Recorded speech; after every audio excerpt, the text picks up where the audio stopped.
आइए बच्चों, बात करते हैं कि मैक्सिमम डिस्काउंट कितना दिया जा सकता है at the time of reissue of forwarded shares.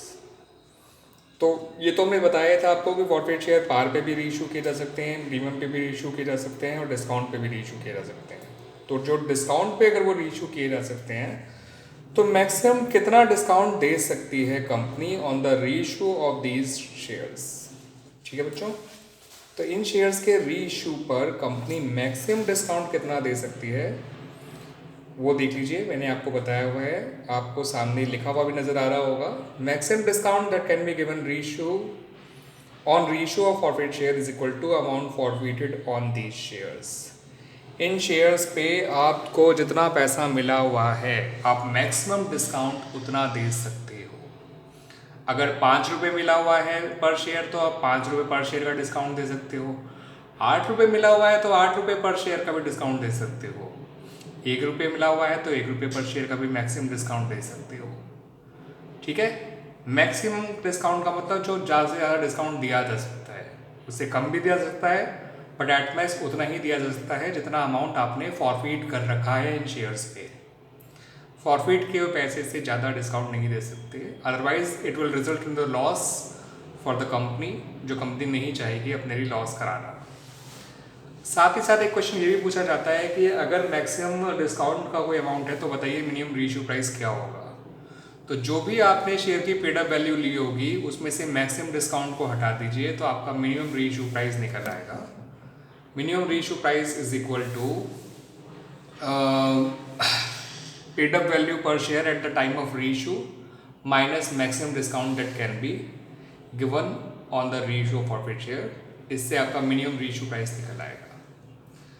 यहाँ मैं पेड अप वैल्यू के बारे में एक बात आपको बता दूँ, अगर क्वेश्चन में पेड अप वैल्यू के बारे में क्वेश्चन दे रखा हो तो जितना फॉरफिट करते समय कॉल्ड अप वैल्यू पर शेयर लिया गया था उतना ही at the time of reissue paid up value पर शेयर ले लीजिएगा।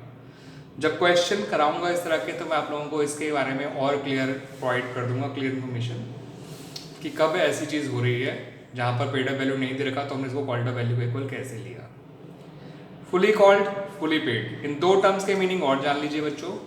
अगर कोई शेयर फुली कॉल्ड है इसका मतलब होता है कि कंपनी ने एंटायर फेस वैल्यू कॉल्ड कर ली है, कोई कॉल मांगने के लिए नहीं रह गई है।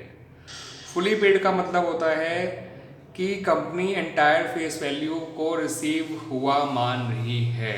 फुली पेड का मतलब ही होता है अगर उसने पार पे रीइशू किया होगा तो उस फुली पेड जितना पैसा ही लिया होगा, फेस वैल्यू जितना पैसा ही लिया होगा। प्रीमियम पे रीइशू किया होगा तो फुली पेड से ज़्यादा पैसा उन्होंने एक्चुअल में रिसीव कर लिया होगा। और अगर डिस्काउंट पे रीइशू किया है तो इसका मतलब उसने पेड अप वैल्यू से कम पैसा जितना भी लिया है उतना उसको डिस्काउंट में डालना पड़ेगा।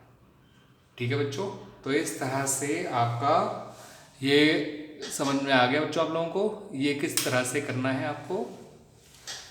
ठीक है बच्चों, अब बात करते हैं gain on the reissue of forfeited shares. देखिए, अगर आप फॉरफिटेड शेयर्स को रीइशू करते हैं तो आपको या तो गेन होगा या कुछ नहीं होगा, लेकिन लॉस कभी नहीं होगा। तो वो जो गेन होता है रीइशू ऑफ फॉरफिटेड शेयर पे, इसको कैपिटलाइज गेन कहा जाता है। इसको कैपिटल रिजर्व में ट्रांसफर कर दिया जाता है।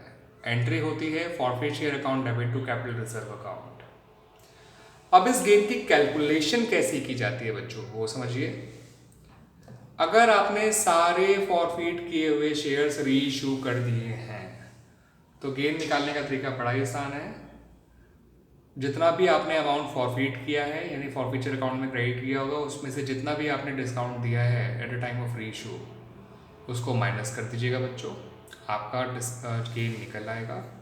लेकिन अगर आपने सारे शेयर्स रीइशू नहीं करे हैं तो उस केस में आपको ये फॉर्मूला लगाना पड़ेगा, जितना अमाउंट फॉरफिट किया अपॉन जितने शेयर फॉरफिट करे इनटू जितने शेयर रीइशू करे और माइनस जितना आपने डिस्काउंट अलाउ किया। इस तरह से आप गेन कैलकुलेट कर लेंगे बच्चों। और गेन किस में डाला जाता है? आपका कैपिटल रिजर्व में, because it is a gain of capital nature.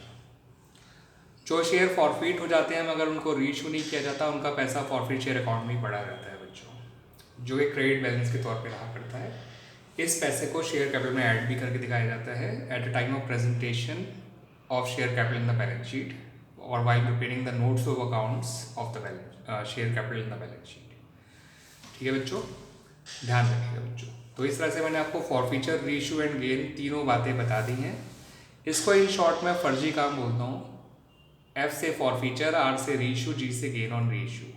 ठीक है बच्चों, ये तीनों काम आपको करने होते हैं आमतौर पे। तो आप लोगों को मैंने बता तो दी ही एंट्री सारी।